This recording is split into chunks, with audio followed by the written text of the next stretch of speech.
Often referred to as traditional cultural medicine or Imiti Kinyarwanda, natural remedies have been used in Rwanda for ages, but many of us don't really know very much about it. I went to a local shop which specializes in it alone to learn more. Ibyatsi bya Kinyarwanda byose biba ari imiti, kuvuga ngo bagenda bashiramo bitewe n'ubizi ibyashira. Nowadays, it seems as if many people seem to trust manufactured pharmaceuticals over the alternative for minor ailments. But Fura thinks that might be a mistake.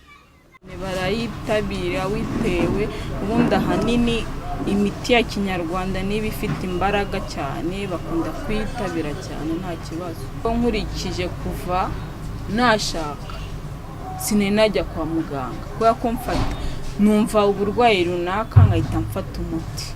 Rero ku bantu batinya imiti ya Kinyarwanda nta kibazo kako niba ifite n'imbaraga cyane. According to Fura and the doctor behind the whole operation, these natural remedies can not only maintain your health, they can also cure common dangerous sicknesses such as alcoholism and nicotine addiction. Ndwara tuvura cyane abantu bakunda kwitabira ahanini bakunda kuza gufata imiti y'amibe kubera ko muri iki gihe abantu benshi bitewe na za restaurant bakunda kurwara za amibe. Tugakunda tena gutanga umuti ku badamu bitewe na kuma tubafitiye imiti ituma boroha.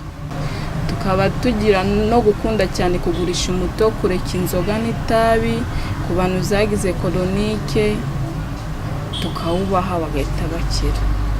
Kuvuga umuti w'inzoga tugira umuti w'inzoga w'itabi w'urumogi ku bantu banywa ubugoro n'ibikamba bino byo mu nkono. Ni ukuvuga umuti wo kureka inzoga tumwereza akazireka hashize amasaha 2 awunywa mu masaha 2 amasaha 2 yashize uwo muti ushize ahita ziva kuba ko ivanamo hamunirari n'ingaruka biba zarabimuteye.